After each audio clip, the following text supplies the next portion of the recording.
Bien, bonsoir.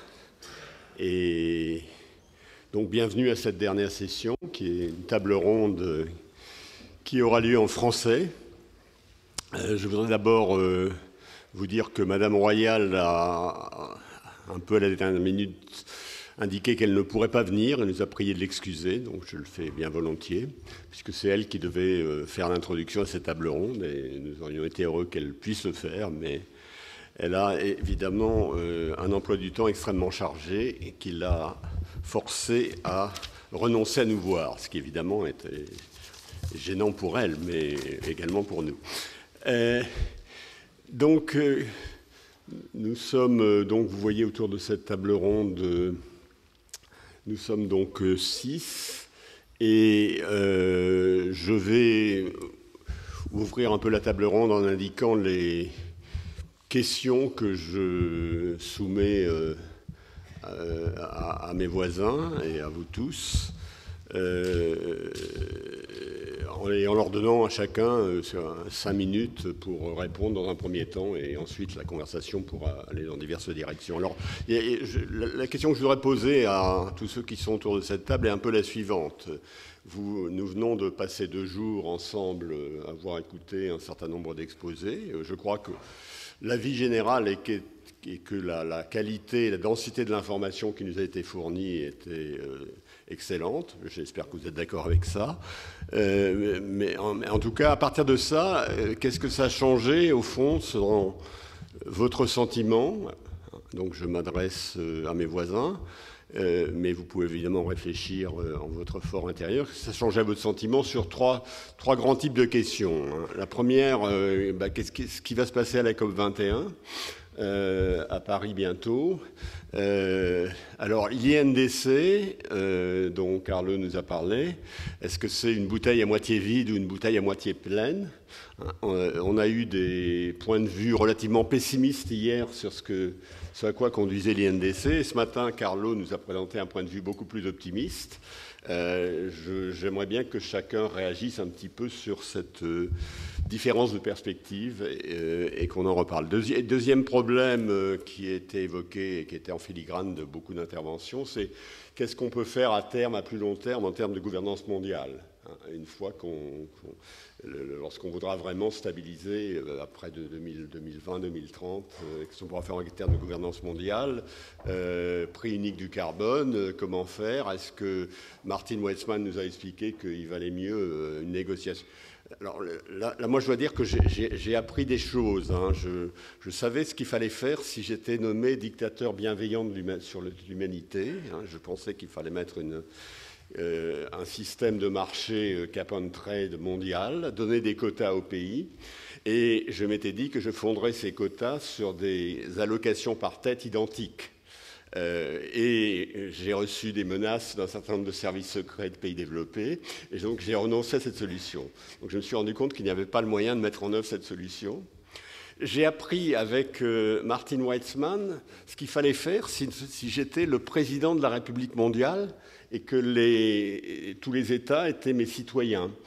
À ce moment-là, je ferai un vote à la majorité, et les résultats qu'on a en théorie du choix social me disent que je trouverai un accord sur le prix, sur la taxe carbone, qui serait satisfaisant.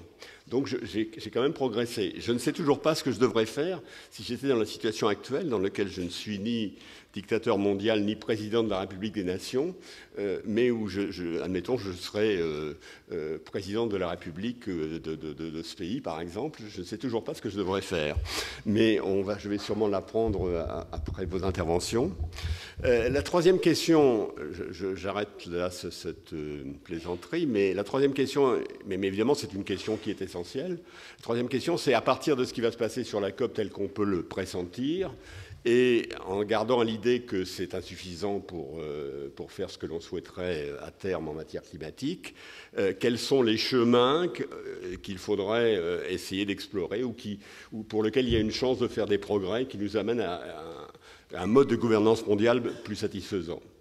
C'est-à-dire entre les contraintes d'aujourd'hui, l'idéal de demain, est-ce qu'il y a, donc entre les grandes rivières, qui est l'idéal de demain. Les contraintes d'aujourd'hui, c'est les petits ruisseaux. Est-ce qu'il y a des petites rivières qui peuvent améliorer les choses? Voilà donc un petit peu les questions sur lesquelles chacun va réagir.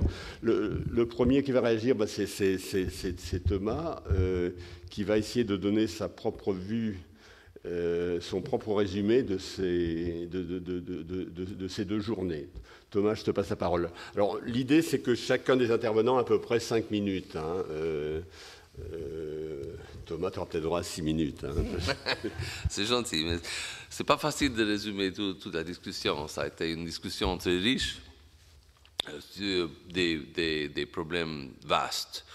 Mais commençons par quelques mauvaises nouvelles quand même. La semaine passée, il y a paru dans la revue Nature un nouveau article démontrant des auteurs Burke et Xiang, et démontrant que les dommages du changement climatique probablement sont beaucoup plus sévères de ce qu'on avait pensé. Le monde perdra beaucoup de croissance économique et les inégalités vont être accrues. C'est-à-dire que les pays pauvres perdront plus. Nous savons que les négociations qui sont actuellement à Paris, mais en fait qui est une espèce de théâtre global qui continue, comme Scott Barrett l'a démontré depuis 1988 au moins. Il y a eu tous les 5 ans ces grandes réunions, on discute presque comme un cycle. Les thèmes varient un peu, mais on est revenu maintenant au même point où on était il y a 25 ans. Je veux pas être pessimiste parce que c'est un problème trop important, mais c'est quand même ça serait trop optimiste d'espérer beaucoup de solutions à Paris.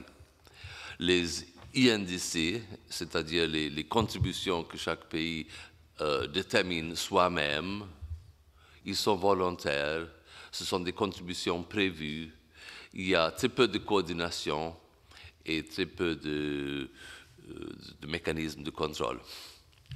Et on dit cela, je crois que c'est quand même, c'est peut-être un pas nécessaire, mais on est très loin d'une traité contraignante.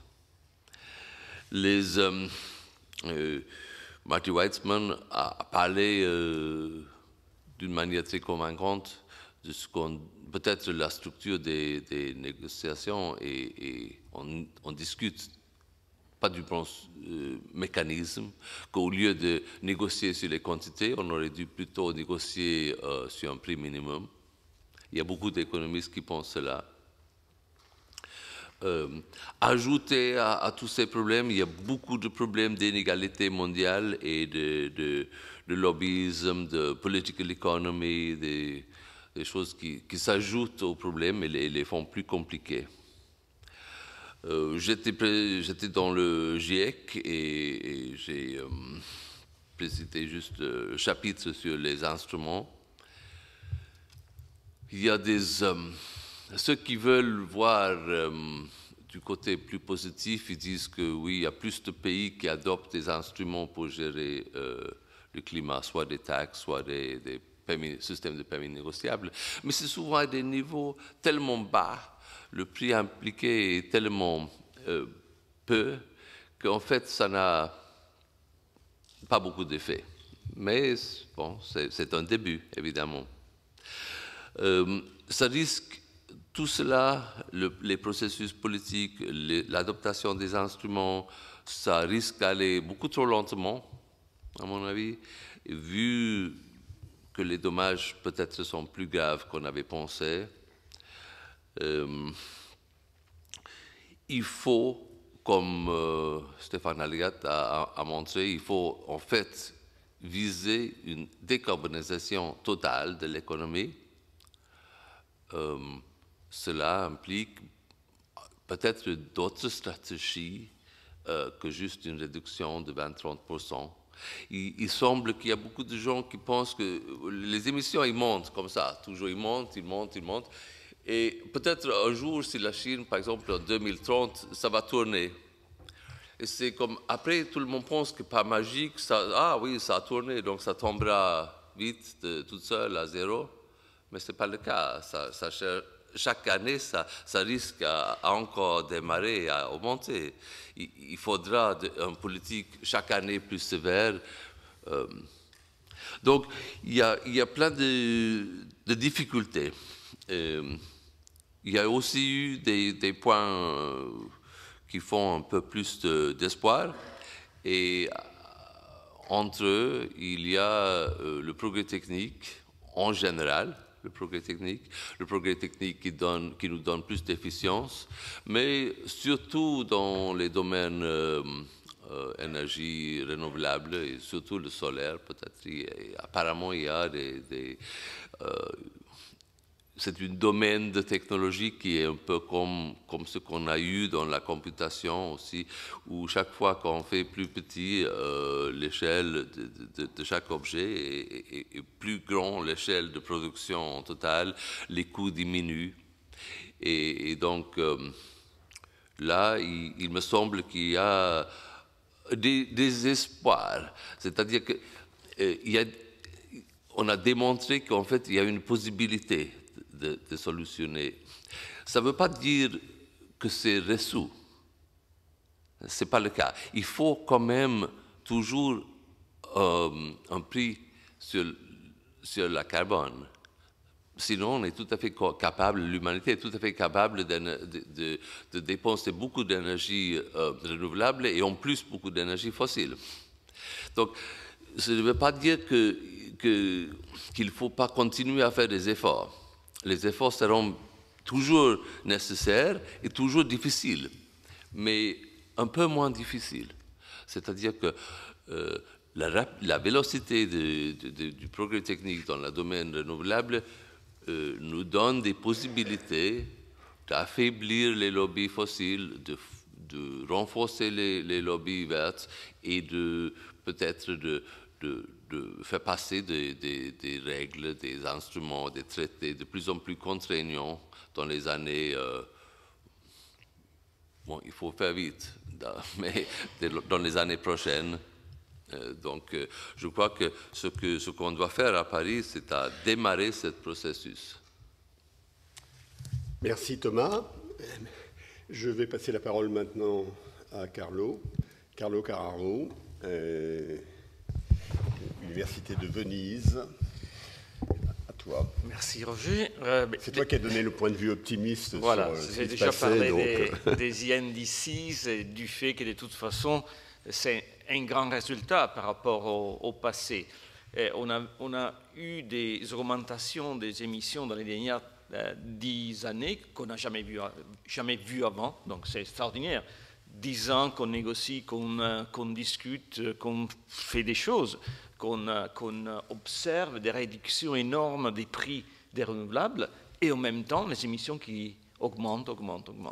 Donc Paris aura au moins comme un résultat important le fait de stabiliser. Donc les émissions ne vont pas se réduire. Bon, elles vont être réduites par rapport au business as usual, mais certainement en termes absolus, elles ne vont pas se réduire. On aura plus ou moins une stabilisation. Bon, évidemment, il faut voir ce qu'on signifie avec stabilisation. Aujourd'hui, la UNFCCC a publié, en fait, il y a 2 heures, son assessment des INDCs et il montre qu'en termes d'émissions absolues, on va les augmenter de 10% au 2030. Donc, c'est presque stable. Si on pense qu'on a eu un taux d'augmentation de 2,3% par an dans les dernières 10 années, stabilisé ou presque à 2030, c'est déjà un bon résultat. Donc, le verre moitié plein, il faut le considérer. De l'autre côté, on sait pas seulement que ce n'est pas suffisant, mais qu'en fait, le vrai objectif de la conférence de Paris n'est pas la réduction des émissions. On y est, tout ça, les INDC, on les a déjà obtenus. Le vrai objectif, c'est de mettre en place un mécanisme de contrôle, donc de vérification des politiques nationales, des sanctions s'il y a des pays qui ne respectent pas les engagements, et d'introduction des mesures que les pays en voie de développement demandent pour réduire leurs émissions, parce que la partie conditionnelle est importante. Donc, elle fait plus ou moins un tiers du total. Donc, il faut que les mesures de support technologique et support financier soient mises en place.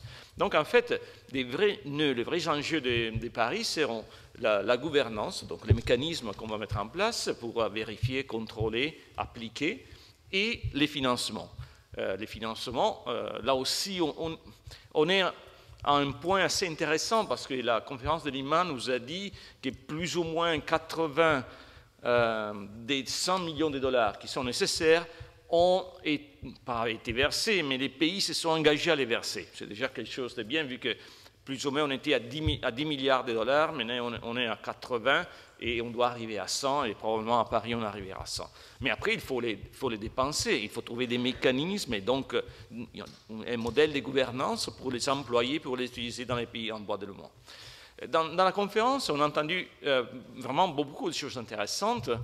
La dernière session sur la finance, je crois qu'elle a été très utile, et en particulier l'intervention de Patrick Bolton, parce qu'elle nous montre que maintenant, il y a un joueur qui va rentrer dans le terrain et qui va beaucoup aider. Parce que quand les institutions financières, les Fonds monétaires internationaux, qui vont utiliser les risques de changement climatique comme critère d'évaluation des investissements, ou la bourse elle-même, parce que quand on construit des index qui considèrent les risques des changements climatiques ou les risques des politiques de mitigation, c'est-à-dire la possibilité que certaines réserves des combustibles fossiles ne soient pas utilisées et donc la valeur des sociétés soit diminuée, mais quand on fait ça, on a dans les terrains un joueur de poids, quelqu'un qui peut changer l'équilibre du match et quelqu'un qui peut le bouleverser au point que le résultat soit bien favorable à ceux qui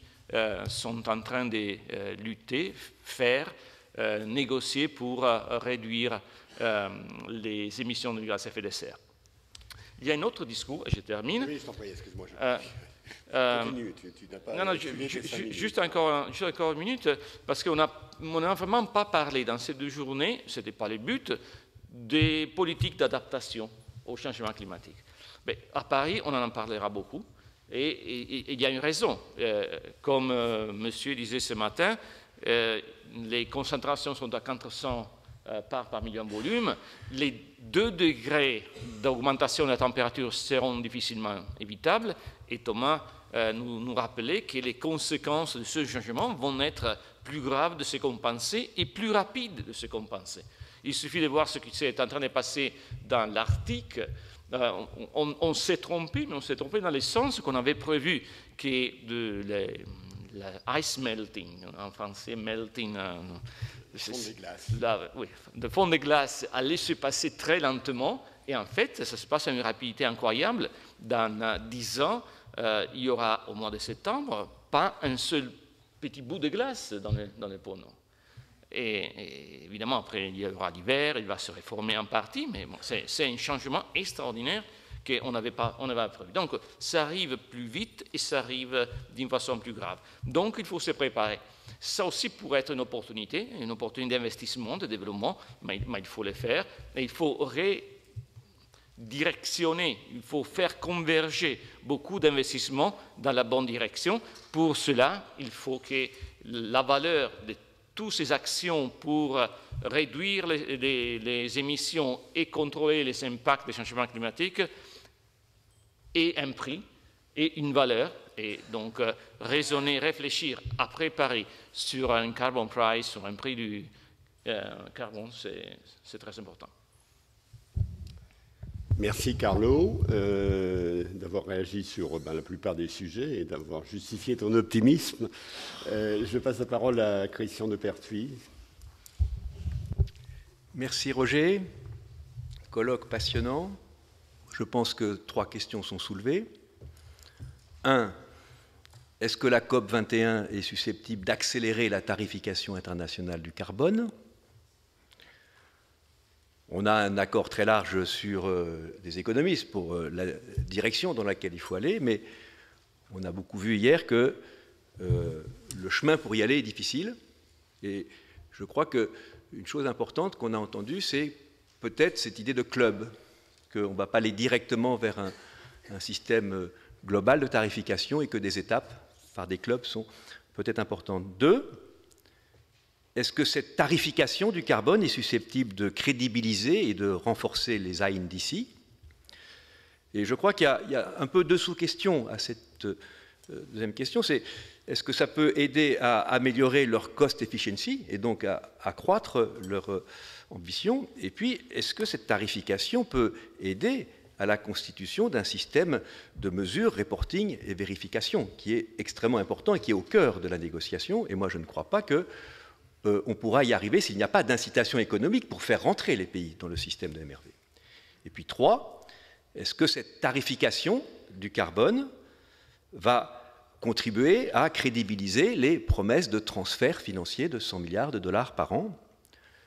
Et je dois dire que je ne partage pas tout à fait l'optimisme de Carlo sur le fait que ces 100 dollars sont déjà là. Alors, 100 milliards, oui, 100 milliards, pardon. Oui, oui, bon. On est bien d'accord, 100 milliards. Bon. Alors, quelles sont un peu les voies pour accélérer les choses et quels sont les travaux qu'on va avoir à mener après la COP? Parce que ce qui est important, c'est effectivement de voir qu'est-ce qu'on pourra faire après la COP. Donc moi, je vois un peu de pistes sur lesquelles on peut se baser. La première, je crois qu'il serait judicieux de réfléchir à un système d'amorçage. Un système d'amorçage qui fonctionnerait sur la base d'un système qu'on appelle en français le bonus-malus et qui, en anglais, s'appelle le Carbon Price and Rebate. L'idée serait de fixer un niveau de référence moyen qui est le niveau de référence, les émissions par habitant. C'est assez voisin de ce que disait Roger tout à l'heure, mais ça ne fonctionne pas sur le cap, ça fonctionne sur le prix. Parce que j'ai bien entendu ce qu'a dit Marty, si on veut aller vite sur quelque chose, il faut aller sur le prix direct. Donc je pense qu'il faudrait réfléchir à un dispositif dans lequel on fixe une référence mondiale qui est l'émission par habitant, et chaque pays qui aurait un niveau d'émission par habitant supérieur à cette référence, eh bien, il aurait une dette à l'égard de la collectivité, et chaque pays qui serait en dessous de cette référence, il aurait une créance qui serait calculée comme l'écart à la moyenne multiplié par sa population. Est-ce que cette créance est recouvrable de façon automatique? Non. Il faudrait, pour pouvoir récupérer cette créance, rentrer dans le système de MRV. Donc on aurait là un instrument qui serait extrêmement puissant pour inciter les pays faiblement émetteurs qui ne sont pas dans le système de MRV, et évidemment il faudrait trouver les moyens de convaincre les pays débiteurs de payer leurs dettes. Et de ce point de vue-là, je crois que même si on peut faire confiance à la finance pour trouver des effets de levier et trouver des financements, je crois qu'on n'aura pas d'accord ambitieux à terme et de réduction des émissions de gaz à effet de serre si à un moment donné, il n'y a pas un principe très simple qui s'applique que les gros émetteurs payent le prix du carbone. Alors comment est-ce que ce système peut être mis en place? Il est évident que si on se réfère aux valeurs sociales du carbone, on ne va jamais le mettre en place. Il faut partir sur cette assiette large avec un prix très faible. Avec $1 la tonne de CO2, je transfère 14 milliards, compte tenu des niveaux d'émissions de 2012 ou 2013, je ne me souviens plus. Avec $7 la tonne de CO2, on transfère 100 milliards de dollars par an. En régime de croisière, ce dispositif aurait une fonction tout à fait intéressante, c'est que chaque pays serait incité à réduire plus vite que la moyenne mondiale ou à augmenter moins vite que la moyenne mondiale pour soit augmenter son bonus s'il a un bonus initial, soit réduire son malus s'il a un malus initial. Donc je crois qu'on aurait intérêt à réfléchir sur ce dispositif d'amorçage qui ensuite pourrait se transformer à mesure que le temps avance en un régime peut-être très différent où on changerait la référence moyenne et on passerait peut-être de la référence moyenne à une référence future et on pourrait transformer ce dispositif d'amorçage en un système de taxe carbone un peu à la Marty. Deuxième point, sur la notion de club, je suis absolument frappé de voir qu'aujourd'hui, si on agrège les émissions européennes, où nous avons les UTS, les émissions chinoises, où bientôt 7 pilotes d'émission trading vont se transformer en un énorme système de trading de carbone en Chine, si on additionne la Corée et les États de Nord-Amérique où se développent des marchés du carbone, on a déjà une masse critique. Et ce qui est incroyable, c'est que ces marchés se développent dans des modalités totalement non coordonnées avec des dispositifs qui ne peuvent pas communiquer. L'exemple extrême étant aux États-Unis, entre le RGGI et la Californie, le prix maximum de l'un est en dessous du prix minimum de l'autre, si vous voulez. Alors, je crois qu'une grande avancée qui pourrait découler de la conférence de Paris serait qu'il y ait effectivement un changement total dans la façon dont on gère ces marchés de façon désordonnée pour converger entre 2015, date de signature de l'accord, et 2020, date d'entrée de l'accord, vers un système unifié de marché du carbone transcontinental, avec un risque. Le risque, c'est que si on fait le linking, comme beaucoup le préconisent aujourd'hui, avec les marchés existants, on va avoir un équilibre vers le bas. Car on a à peu près partout des marchés du carbone qui, comme ils sont gérés de façon non coordonnée, ben, on a la trouille. On a la trouille que le prix monte trop et du coup le prix va baisser. Donc ceci impliquerait une impulsion politique forte et une gouvernance qui n'a absolument aucune comparaison avec le très faible niveau de gouvernance des marchés du carbone dans le monde aujourd'hui, notamment la gouvernance extrêmement défaillante du marché européen des quotas de CO2. Donc en conclusion, je ne partage pas totalement l'optimisme de Carlo, mais je suis solidaire de son engagement et je pense que l'outcome de la conférence de Paris devrait nous donner des moyens nouveaux de progresser vers cette tarification du carbone à 2 niveaux que j'ai décrits. Merci de votre attention. Merci Christian. Je vais passer la parole à ton voisin de gauche, monsieur, et qui va nous parler qui va répondre certainement à notre question, mais avec son point de vue personnel qui est finance oriented, comme on dit en anglais. Merci beaucoup. Enfin, un point de vue en tout cas qui exprime celui que du côté des autorités publiques, en tout cas des autorités du ministère des Finances, on a essayé d'inscrire dans ces travaux. Mon propos d'ailleurs est beaucoup plus circonscrit que les exposés précédents. Parlez bien dans le micro, parce qu'on vous entend mal. Mon propos est beaucoup plus circonscrit que les interventions précédentes et se concentre sur un des aspects qui est l'aspect gouvernance mondiale, sur lequel il me semble que le sommet de Paris apporte une dimension qui est novatrice. Cette dimension n'est pas centrale dans les discussions, mais elle est nouvelle et pour nous, elle est porteuse d'un certain nombre d'espoirs. La question, c'est l'association du secteur financier dans la lutte contre le changement climatique à travers l'implication qu'on a essayé d'obtenir du Conseil de stabilité financière dans les travaux de la COP21. Je crois que cette application, elle vise plusieurs objectifs. Le premier, c'est un objectif de prise en compte des risques climatiques, de meilleure prise en compte des risques climatiques par le secteur financier. Alors, ces risques climatiques peuvent se décliner en plusieurs catégories. Il y a évidemment le risque physique, ça c'est plutôt le sujet des assureurs qui sont exposés à un risque physique sur des actifs ou des infrastructures. Mais au-delà de ce risque-là, il y a la question du risque sur les actifs qui est lié au changement de politique publique et notamment à l'introduction du signal prix qui ne peut venir que de la régulation publique sur la valorisation des actifs. Ce sujet, il répond finalement à une préoccupation qui est ce que le gouverneur de la Banque d'Angleterre appelle la tragédie des horizons.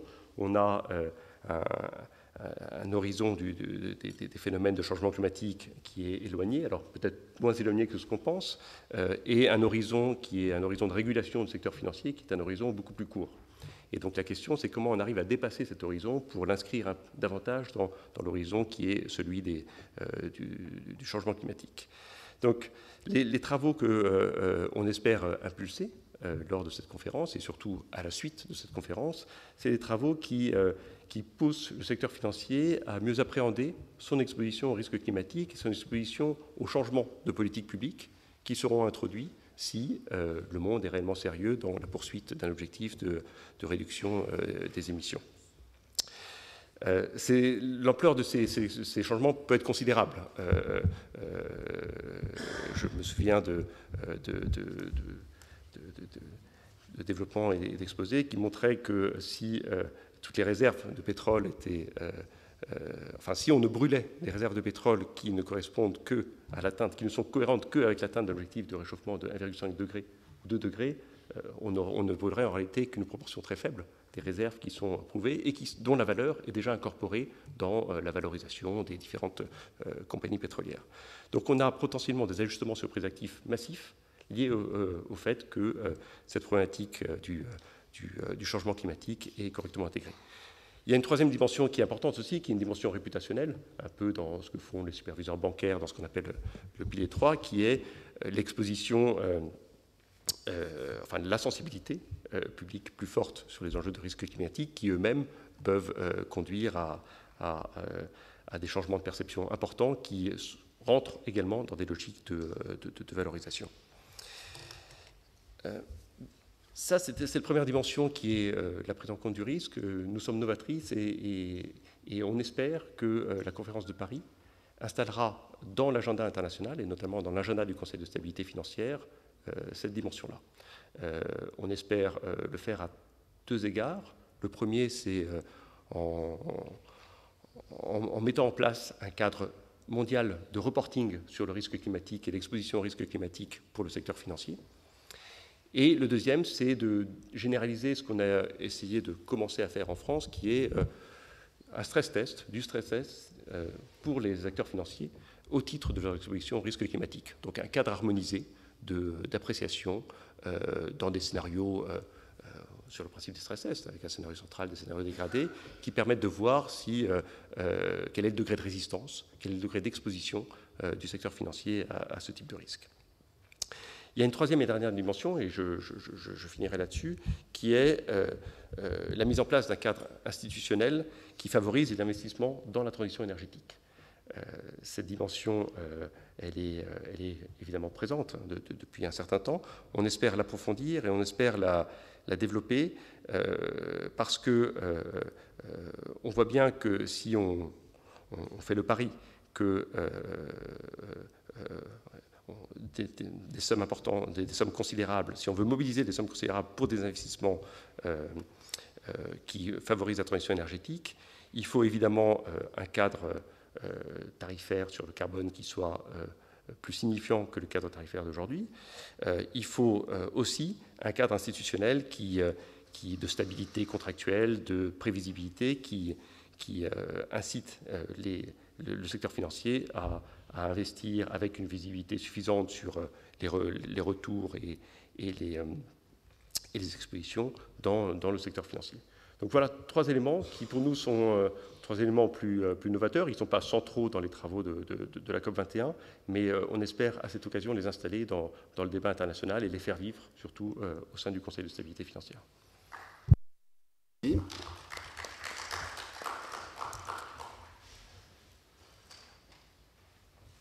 Benoît Leguet.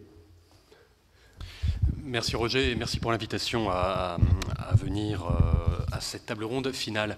Alors je vais peut-être prendre 30 secondes pour présenter l'institution que je représente aujourd'hui parce que je n'ai pas l'avantage de travailler dans une institution très connue aujourd'hui. Je suis le directeur d'I4C. I4C, c'est Institute for Climate Economics. C'est une association entre la Caisse des dépôts et l'Agence française de développement. Nous sommes un think tank qui nous intéressons aux outils économiques et financiers pour la transition énergétique.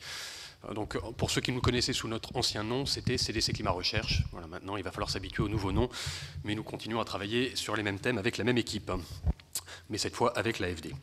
Alors, ce que je retiens du colloque, alors, je vais essayer de m'inscrire dans les trous qui ont été laissés par les orateurs précédents. Ce que je retiens d'abord, c'est une phrase de Christian Gaulier qui disait « Les politiques ne connaissent rien, ne connaissent même pas Economics 101 ». J'aurais tendance à dire, ça tombe bien, parce qu'il y a beaucoup d'économistes qui ne connaissent pas International Climate Negotiations 101. À chacun son métier.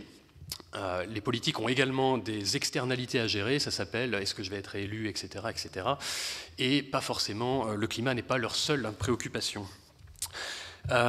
Donc, quelque part, sur ce constat, c'est très utile d'avoir des éclairages académiques, mais je rejoindrai Stéphane Algade quand il a dit « posons-nous aussi la question de la faisabilité de ce qu'on propose ». Et dans cette optique, alors il y a une discussion qui m'a passionné, c'est la question sur le prix du carbone. Alors, à ma connaissance, mais je me trompe peut-être, il ne va rien se passer à la COP21 sur le prix du carbone. En tout cas, ça ne fait pas partie du mandat des négociateurs. Ça ne veut pas dire qu'il ne va rien se passer après, ça ne veut pas dire qu'il ne va rien se passer tout court, mais en tout cas, ce n'est pas dans le mandat des négociateurs qui sont réunis par la CNUC. Mais j'ai été frappé par la discussion. Je me suis posé plusieurs questions, donc j'ai essayé, sur le prix unique du carbone, d'aborder 3 points, en suivant toujours la méthode de Stéphane Algade, il faut 3 points. Première question, est-ce une bonne chose d'avoir un prix unique du carbone? Et là, j'ai vu des opinions différentes. Christian Gaulier qui disait oui, il faut un prix unique du carbone, parce que finalement, c'est une externalité. Et Stéphane qui avait plutôt l'air de dire non, il faut des prix différenciés du carbone, et je crois comprendre que derrière cette question de prix différencié du carbone, il y a dans ce cas des considérations sur la structure d'un secteur, et finalement sur les co-bénéfices qu'un pays peut avoir à décarboner son économie. Donc finalement, j'ai l'impression que la question de prix unique du carbone, il n'y a pas de bonne réponse, tout dépend de la façon dont on considère le problème du changement climatique. Est-ce avant tout une externalité, donc est-ce qu'il faut sauver la planète, ou est-ce que c'est une chose qui est liée au co-bénéfice que je peux avoir à réduire les émissions, auquel cas la question c'est quel bénéfice pour moi finalement à mettre en place un prix du carbone. La question n'est pas tout à fait la même dans les deux cas. Deuxième question, est-ce utile d'avoir un prix unique du carbone? Alors, je suis un praticien du prix du carbone, on va dire. Moi, je constate qu'aujourd'hui, il y a à peu près 40 prix du carbone explicites qui sont mis en place dans le monde à travers des systèmes de taxes, des systèmes de quotas.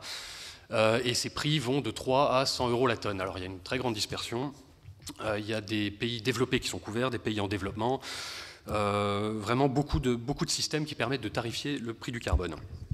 La prochaine étape, et ça a été rappelé par Christian de Pertuis, la prochaine étape, c'est la généralisation d'un prix du carbone en Chine. Aujourd'hui, il y a quelques petits systèmes pilotes de tarification du carbone, et normalement, dans quelques mois, on aura un prix, peut-être pas unique au niveau du pays, mais en tout cas un prix généralisé dans l'ensemble du pays.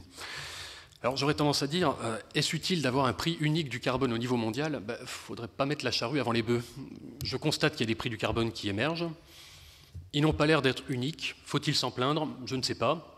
Ou faut-il plutôt laisser, comme le suggérait Stéphane Algade, ces fleurs fleurir, et puis ensuite essayer de voir comment on peut recoller les morceaux? J'aurais plutôt tendance à avoir la deuxième approche en me disant, ne décourageons pas les bonnes volontés. Dans le pire des cas, on n'ira peut-être pas assez vite, mais à mon avis, on aura plus de chances d'avoir un prix du carbone dans des pays en leur disant, faites ce que vous voulez, qu'en leur tapant sur la tête, en leur disant, mettez plutôt un prix du carbone élevé, s'il vous plaît. Troisième question, est-ce faisable d'avoir un prix du carbone? Alors, dans le contexte actuel d'économie politique qui entoure la COP21, j'aurais tendance à dire c'est difficile. J'ai bien compris l'argument de Martin Weitzman qui disait c'est plus facile de négocier un prix que 195 quotas. Certes, mais aujourd'hui personne ne négocie 195 quotas. On est dans un système de pledge and review, on n'est plus dans un problème, on n'est pas dans un système top-down. Donc finalement, même le fait de négocier 195 quotas, tout le monde a abandonné cette idée. Alors certes, négocier un prix c'est peut-être plus simple, mais finalement, le mieux, c'est peut-être de ne pas négocier de prix, ça c'est encore plus simple. Et dans un système de pledge and review, finalement, c'est ce qu'on fait.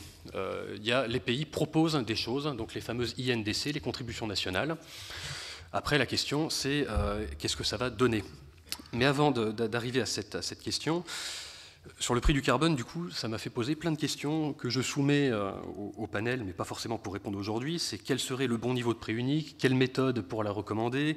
Alors j'ai bien compris qu'il y avait une question de vote, mais finalement, si on était un conseiller pour un pays donné, quelle méthode on recommanderait afin de proposer quelque chose au vote?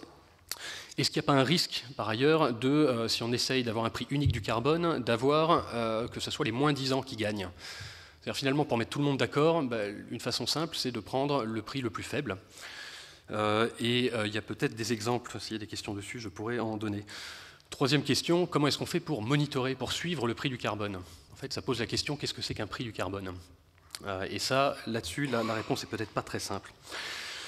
Alors, là, on arrive aux INDC, et là, je rejoins Carlo. Je me dis, à la question de Roger, INDC, est-ce que la bouteille est à moitié vide ou à moitié pleine? J'aurais tendance à dire, peu importe, l'essentiel, c'est qu'on ait une bouteille. Et c'est pas qu'une boutade. En fait, pour faire quelque chose, j'aurais tendance à dire, il faut s'appuyer sur les institutions existantes. On a peu de temps devant nous. Il faut faire des choses assez rapidement. Et finalement, les institutions existantes ont pas mal de problèmes, mais elles ne sont pas si mauvaises que ça. Côté UNFCCC, enfin côté État, évidemment, il y a l'UNFCCC avec le processus des INDC, et j'ai appris ce matin donc, que finalement, on n'était peut-être pas si loin, alors je n'ai pas regardé tes hypothèses, Carlo, dans le détail, on n'était peut-être pas si loin d'une trajectoire coefficace. J'avoue, c'est pas mal, c'est quand même un message intéressant. Par ailleurs, moi, ce qui me semble important là-dedans, il n'y a pas que l'UNFCCC, on parle de la COP21, il n'y a pas que l'UNFCCC, il y a également le G20 et d'autres forums qui peuvent être utiles et faire avancer la discussion. Un point qui me semble important sur les INDC, c'est finalement ce qu'on appelle le monitoring, reporting et vérification. Ce n'est pas tout de dire qu'on va faire quelque chose, ensuite il faut quand même s'assurer qu'on l'a fait et qu'on a effectivement mis les choses en œuvre. Je ne crois pas trop aux sanctions internationales, j'ai du mal à voir comment on peut contraindre un État à faire quelque chose que finalement il ne veut pas faire. On est quand même sur de la bonne volonté, qu'on le veuille ou non.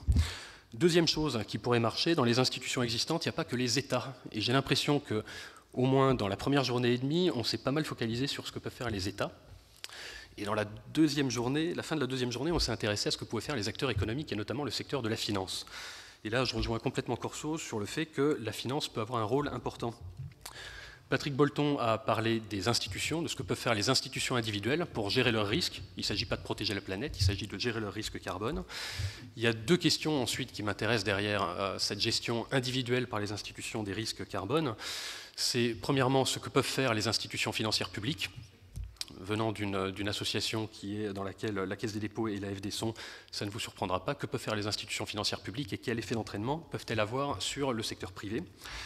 Et la deuxième question, c'est quid finalement du risque systémique? Donc on a parlé de la Banque d'Angleterre. Les acteurs financiers sont là pour gérer leurs risques, ils ne sont pas là pour gérer la stabilité du système financier dans son ensemble. Et ce qu'on voit émerger, et c'est un débat relativement récent, c'est la question du climat comme risque systémique. Corso a parlé du Conseil de stabilité financière. Moi, je retiens deux choses également, deux indices qui me font dire qu'il y a des choses qui se passent au-delà du Conseil de stabilité financière. Premier indice, en mai 2015, nous avons organisé, le groupe Caisse des dépôts a organisé avec la BEI et Paris Europlace à Paris un Climate Finance Day pour faire venir non pas des personnes qui s'intéressaient au climat, mais des personnes qui s'intéressaient à la finance. À l'UNESCO, on a eu 1200 personnes dans la salle. Je pense qu'on aurait organisé le même événement il y a 2 ans, on aurait eu 100 personnes. On l'aurait organisé il y a 5 ans, on aurait eu 20 personnes. Donc ça bouge. Et quand je dis des personnes qui s'intéressaient à la finance, des régulateurs, des investisseurs, des banquiers, des gens sérieux, pas forcément des gens très versés sur le climat au départ, mais qui s'y intéressent, pas pour sauver la planète encore une fois, mais pour gérer les risques. Deuxième chose qui me fait dire que ça bouge, à Lima, pour la réunion annuelle des institutions de Bretton Woods, on a pu voir une image assez curieuse. Sur la même photo, on a pu voir la Banque d'Angleterre, la Banque centrale de Chine, donc la People's Bank of China, et la Banque du Bangladesh, la Banque centrale du Bangladesh. Donc un pays émergent, un pays développé et un pays en développement. Les 3 gouverneurs des banques centrales assis à la même table pour parler de quoi? Du climat. Ça, c'est nouveau. Donc ça, j'imagine que c'est quelque chose qui va changer dans le futur, qui va être quelque chose d'assez impactant. Et du coup, c'est ma réponse à la question « Que peut-on faire ?» On peut certainement faire beaucoup de choses avec la finance. En tout cas, on peut, à mon avis, difficilement faire des choses ambitieuses sans la finance. Et je conclurai là-dessus en disant aujourd'hui, quand on parle de finance-climat, on a l'impression que c'est une oxymore. Ce qu'il faudrait peut-être faire, c'est faire en sorte que ça devienne un pléonasme. Donc, on va dire intégrer le climat dans toutes les décisions financières des institutions qui nous gouvernent. Bon, je crois qu'il y a plein de questions posées. Il y a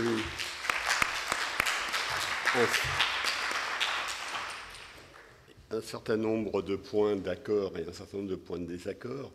Moi, je voudrais simplement faire deux remarques. La première, c'est que sur la finance, si la finance fait quelque chose, elle se comporte simplement de façon rationnelle. Les entreprises et la finance sont soumis à un risque. Ce risque, c'est qu'il y ait une politique climatique sérieuse qui soit mise en place. Et comme ils sont rationnels, ils mettent en place des marchés d'assurance contre ce risque climatique. Donc il est très important que la plausibilité de la politique climatique s'accroisse. Et c'est ça l'essentiel, la finance suivra. Donc c'est le premier point. Deuxièmement, prix unique ou pas prix unique, Carlo nous a montré ce matin un diagramme dans lequel il y avait les INDC de chacun des pays, les coûts fictifs dans chacun des pays ou des groupes de pays qui étaient impliqués par ces choix d'INDC. Eh bien, à partir de ça, avec un petit peu d'hypothèse supplémentaire, on aurait pu calculer un prix du carbone mondial, des répartitions de quotas entre les différents pays qui soient Pareto améliorants, c'est-à-dire qu'ils soient meilleurs pour tout le monde.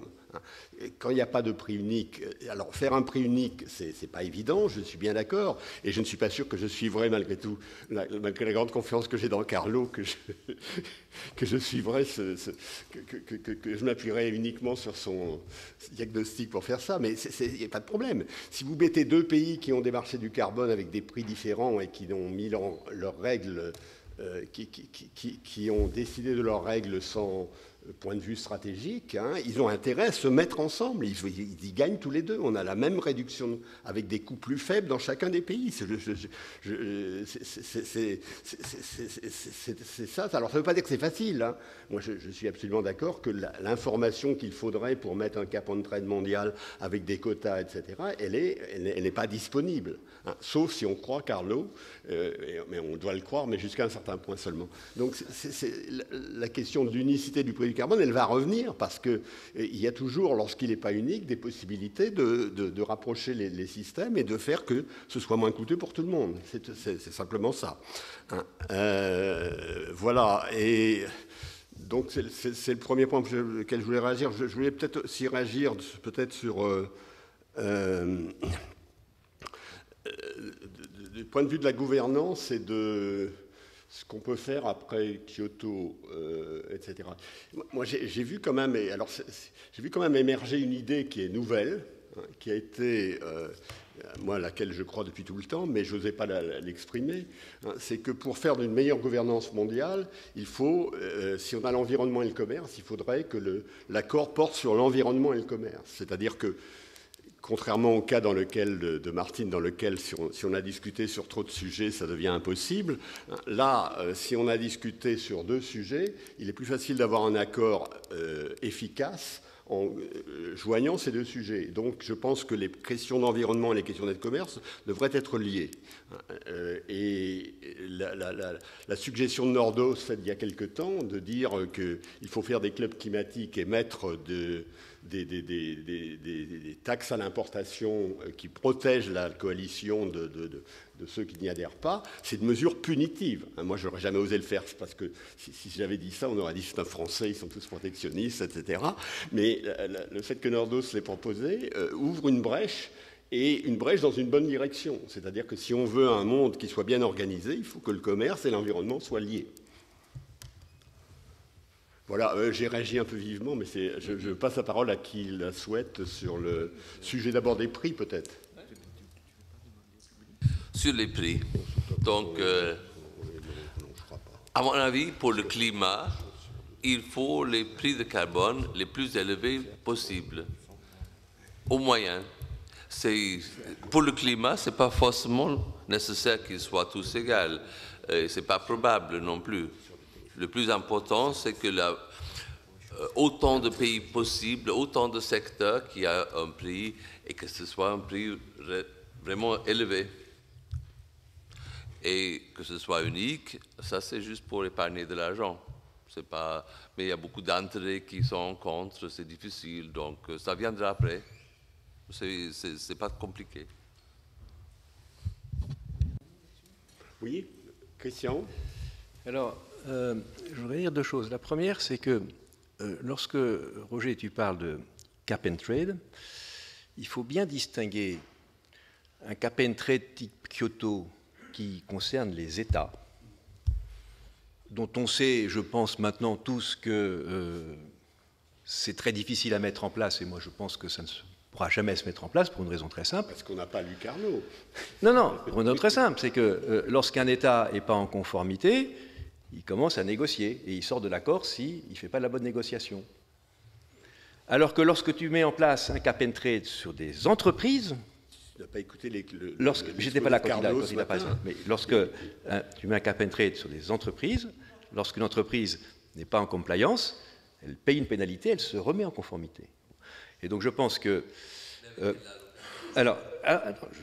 je pense qu'une façon de trancher un peu le débat que vous avez tous les deux est la suivante. C'est que, certes, il faut partir de ce que font les pays et ce que sont capables de faire les pays. Et ce que font en grande majorité aujourd'hui les pays qui tarifient le carbone, ils font des cap and trade domestiques.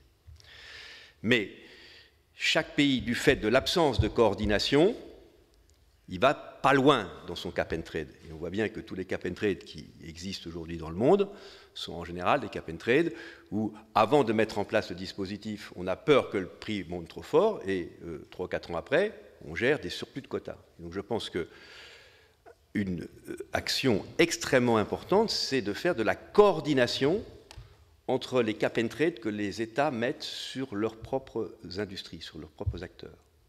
Et cette coordination, je pense qu'elle passe effectivement par le fait que si vous avez une forte coordination, vous allez converger vers un prix et une forte ambition, vous allez avoir la possibilité de converger vers un prix qui sera nettement supérieur à celui que vous atteignez lorsqu'il n'y a pas de coordination. C'est le point qui me semble extrêmement important. Et je pense que cette idée rejoint très directement celle de la constitution de clubs, qui seraient des clubs dans lesquels les pays feraient émerger à l'intérieur de leur espace économique un prix du carbone via des cap and trade domestiques, et qu'en rattachant ces cap and trade, on peut créer une ambition tout à fait nouvelle.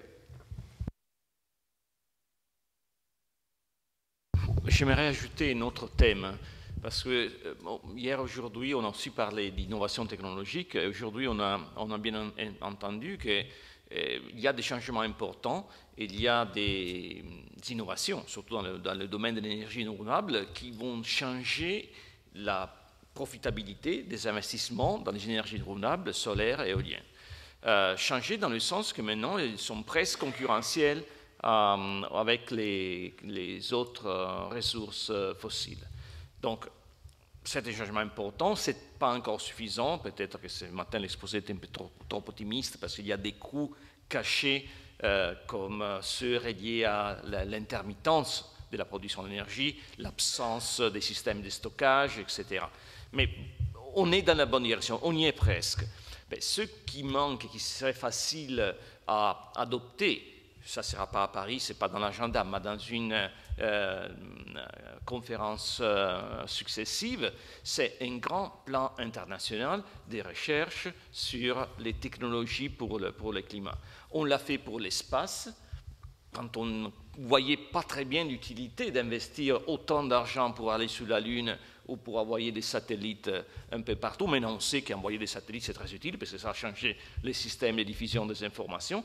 Mais dans le cas du climat, on connaît beaucoup mieux les effets positifs d'un plan d'investissement de ce type.